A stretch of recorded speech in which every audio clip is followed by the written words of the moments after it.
Hello friends, welcome to mathematics with Manisha.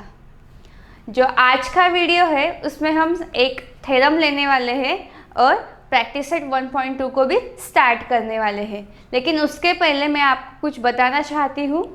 Actually ये जो theorem है, property of an angle bisector of triangle, इसमें बहुत सारे बेसिक कंसेप्ट आए हुए हैं जो कि आपने पढ़े हुए हैं 9th स्टैंडर्ड में और 7th स्टैंडर्ड में, जैसे कि perpendicular bisector, angle bisector, corresponding angle, then alternate angle. ये सारे कंसेप्ट एक ही थ्योरम में आए हुए हैं। सो ये वो सारे कंसेप्ट हमें लर्न करने हैं। सो वो सारे कंसेप्ट आज के वीडियो में आपको लर्न नहीं करने हैं, क्योंकि ऑलरेडी मैंने उन सभी कंसेप्ट का एक स्मॉल वीडियो बनाया हुआ है सेपरेट से।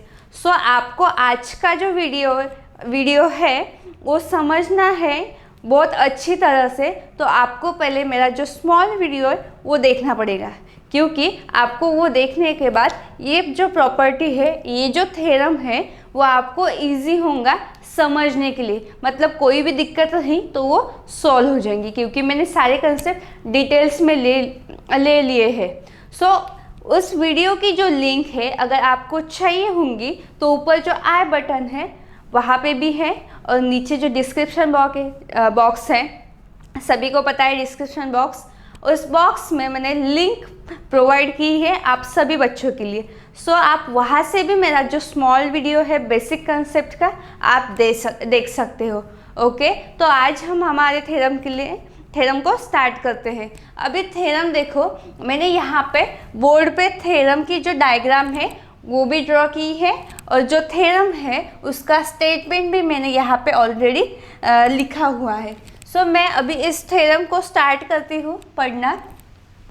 Let's see, property of an angle bisector of A triangle, ये थ्योरम का नाम है, और उसका स्टेटमेंट है the bisector of an angle of a triangle divides the side opposite to the angle in the ratio of remaining sides।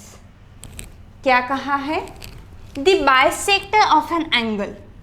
अभी ये यहाँ पे एक ट्रायंगल है, उसमें ये जो एंगल C है वहाँ से हमने बाइसेक्टर निकाली है। वो उनका कहना है the bisector of an angle of a triangle। उसके ये बाइसेक्टर की वजह से क्या हुआ? Divides the side opposite to the angle in the ratio of remaining sides. अभी देखो, मैंने फिर से स्टेटमेंट पढ़ा है आपके लिए ताकि आपको समझने में इजी हो जाए। अभी बाइसेक्टर ऑफ एन एंगल, उन्होंने क्या कहा? ये जो ट्रायंगल दिया हुआ है, एक्चुअली ट्रायंगल ABC इतना ही है। ये जो डॉटेड लाइन है ये कंस्ट्रक्शन का पार्ट है, वो मैंने पहले ही ड्रॉ किया है यहाँ पे, क्योंकि मुझे आपको समझा कर देना है। इसके वजह से ये कंस्ट्रक्शन का पार्ट बाद में हम ड्रॉ करते हैं, लेकिन मैंने पहले किया हुआ है। सो अभी ये हमारा ओरिजिनल ट्रायंगल है ABC। अभी इस ट्रायंगल में उन्होंने कहा है हमें, ये स्टेटमेंट मैंने पढ़ा है वो एज इट इज़ आपको एक्सप्लेन करी, बाकी कुछ नहीं नया इसमें। सो एंगल C ये जो है, इसमें से हमने एंगल बाइसेक्टर निकाली है। अभी एंगल बाइसेक्टर अभी आपको पता नहीं होंगे किसे कहते हैं, तो मैंने जैसे कहा स्टार्टिंग में कि आप मेरा बेसिक कंसेप्ट का वीडियो देख लीजिए, वो देखने के बाद ये कंसेप्ट आपको जल्दी से समझ आएगा। सो आज ये जो बाइसेक्टर है इसके वजह से क्या हुआ? एंगल C के सामने कौन सी साइड है? उसके अपोजिट AB। मतलब एंगल C के सामने की जो अपोजिट साइड है वो डिवाइड हुई, वो बाइसेक्ट हुई दो पार्ट में, AE एंड EB, ऐसे दो पार्ट हुए साइड AB के। सो उन्होंने कहा ये बाइसेक्ट तो हुई, लेकिन ये जो रेशो बना AE अपॉन EB, ये क्या हुआ? रेशो। यह रेशो इक्वल है रिमेनिंग साइड से। अभी रिमेनिंग साइड कौन सी है? AC और CB, क्योंकि ये तो अपोजिट साइड हुई और उसको एंगल C ने बाइसेक्ट किया। मतलब रिमेनिंग का मतलब क्या होता है? बचे हुए साइड्स। अभी ट्रायंगल में कौन से दो साइड्स बचे हुए हैं? AC और CB। मतलब ये लाइन का रेशो इक्वल आना चाहिए ये दोनों साइड से, और ये क्या है? हमें प्रूव करना है। मतलब हमारा यहाँ तक ही क्या है? गिवन का पार्ट है। कहाँ तक? यहाँ तक। ट्रायंगल, ये जो सिंबल दिखता है यहाँ पे आपका गिवन कंप्लीट होता है और यहाँ से स्टार्ट होता है आपका प्रूफ। अभी डायग्राम एज इट इज़ मैंने बताई आपको कि ट्रायंगल ABC है, एंगल C से बाइसेक्टर जाती है और कौन सी साइड डिवाइड होती है? Opposite AB। अभी यही सारी चीज़ें हमें गिवन में लिखनी है, सारा वही होता है, सारी चीज़ें वही होती है, सिर्फ हमें ऑब्जर्व करना है और लिखना है। सो मैं अभी इस थ्योरम को प्रूव करने वाली हूँ। सो हमारी स्टार्टिंग होंगी गिवन से। गिवन में कौन सा पार्ट आएगा? इन ट्रायंगल ABC, मतलब ट्रायंगल ABC में bisector of angle C, bisector of angle C intersect, किसे इंटरसेक्ट करते हैं? Side, intersects side AB at point E। ये क्या हुआ? Given part. अभी to prove,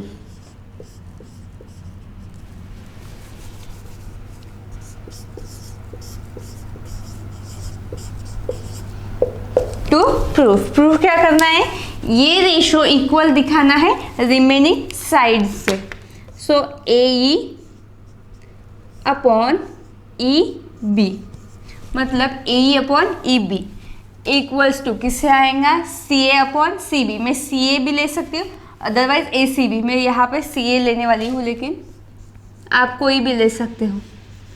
CA upon CB, ये हमें क्या करना है? प्रूफ। अभी कंस्ट्रक्शन का पार्ट है। यहाँ पे मैंने ये जो लाइन BD यहाँ पे ड्रॉ की, किस लिए? क्योंकि मुझे यहाँ चाहिए थी पैरेलल लाइन, किसे? CE को। सो मुझे CE को पैरेलल लाइन ड्रॉ करनी थी, इसके वजह से मैंने यहाँ पे ड्रॉ की। अभी यहाँ पे मैंने कंस्ट्रक्शन का पार्ट लिया, इसके पीछे भी कुछ रीज़न होगा, वह हम सामने देखते हैं उसके पीछे क्या रीज़न है। हमने क्यों यहाँ पे एक डॉटेड लाइन निकाली, देन AC को हमने क्यों एक्सटेंड किया पॉइंट D तक, ये सारी चीज़ें आपकी क्लियर होंगी लेकिन at the end of the theorem. So उसी के लिए आपको ये पूरा थ्योरम समझना होगा एंड तक। अभी कंस्ट्रक्शन का पार्ट देखो।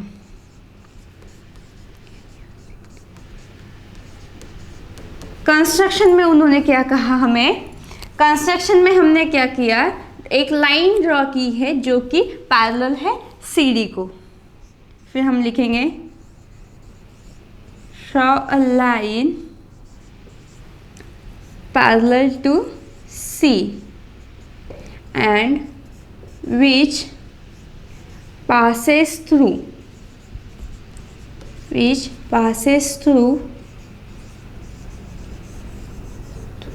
B। वो लाइन किससे पास होती है? पॉइंट B से। passes to point B and it intersect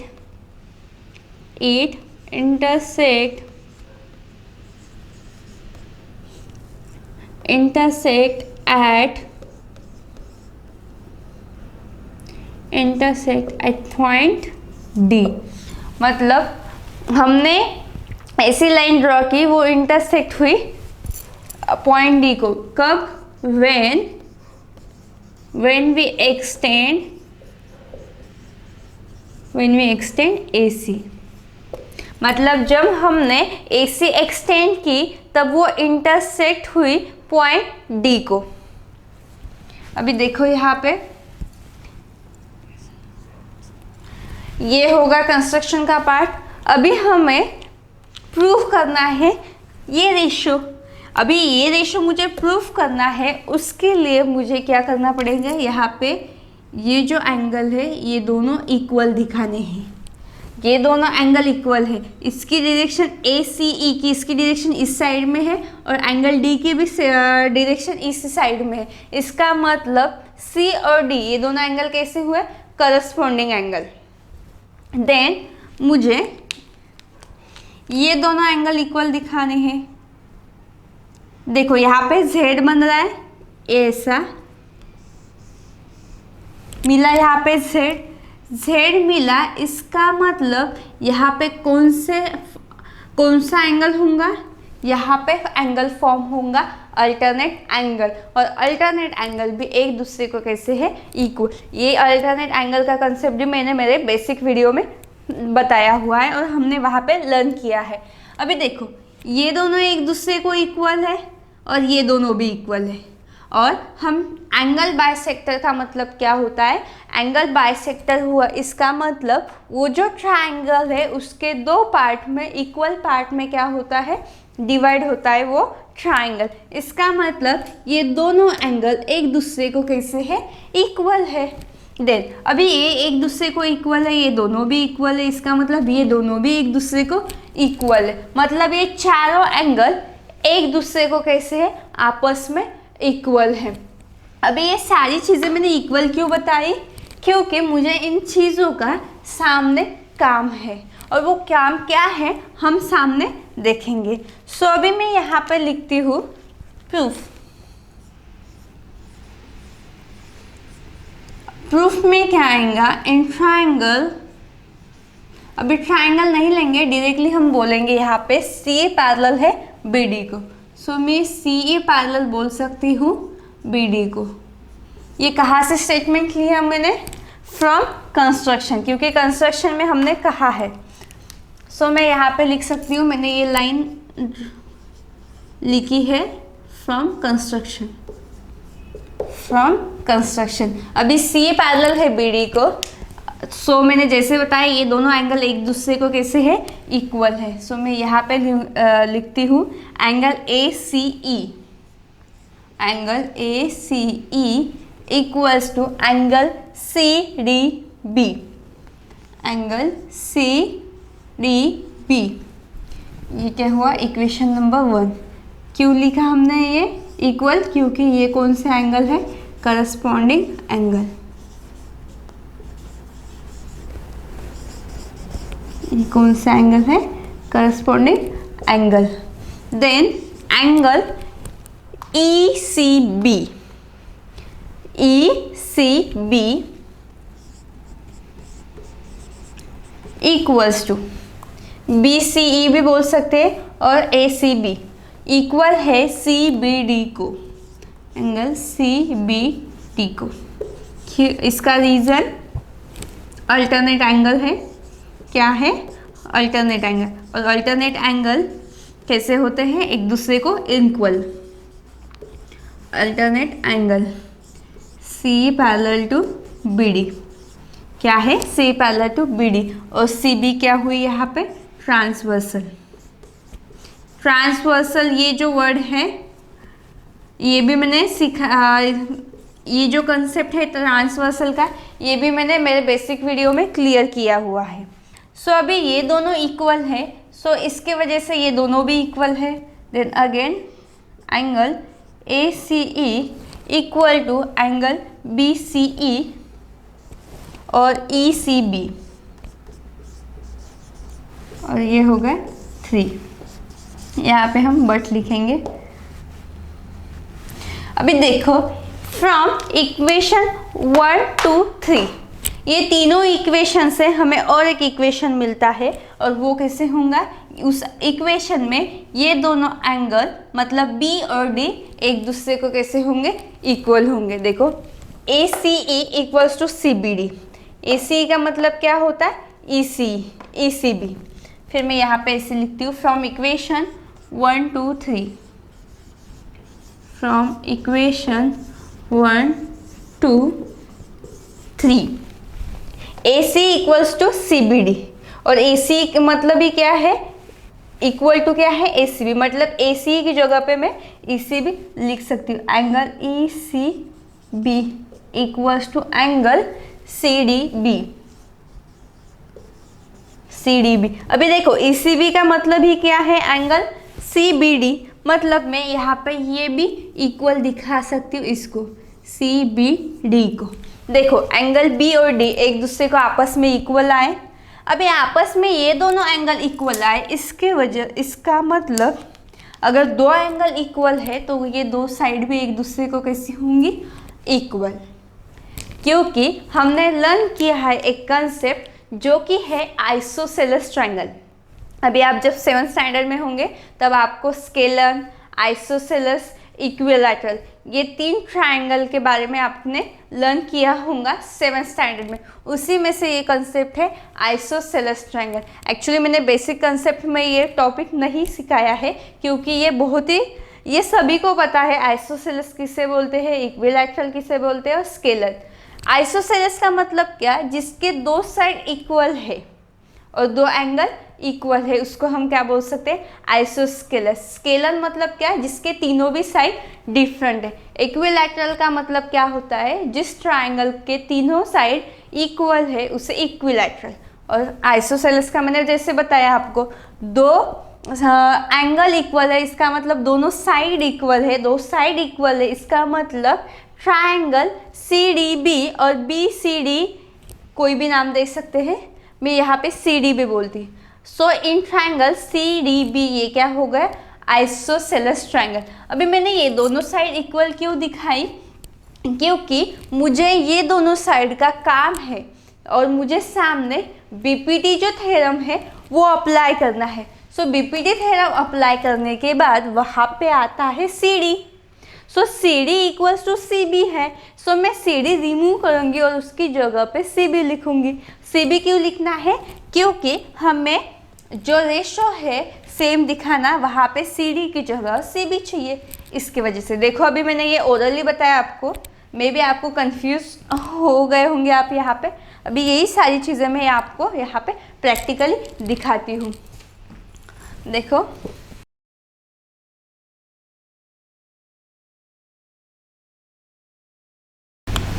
क्या है वहाँ पे, फ्रॉम इक्वेशन से हमने वो लिया। सो 2 एंगल इक्वल है, इसका मतलब वो जो ट्रायंगल है, therefore triangle CBD is isosceles triangle, isosceles triangle.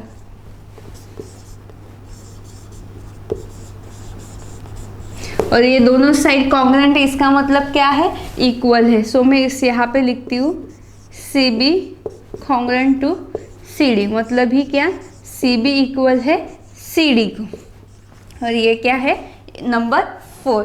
अभी मैं ये जो बड़ा ट्रायंगल है, मतलब मैंने सबसे पहले इस ट्रायंगल के बारे में सोचा था ACB, बाद में हमने CDB के बारे में सोचा और उसके बारे में सोचने के बाद हमें पता चला कि वो आइसोसेलेस ट्रायंगल है। अभी ये जो पूरा ट्रायंगल है उसके बारे में हम सोचेंगे और उसके बारे में हम बात करेंगे। कौन सा, ADB। इन ट्रायंगल ADB हम यहाँ पे लिखते हैं, इन ट्रायंगल ADB क्या है, CE पैरेलल है BD को।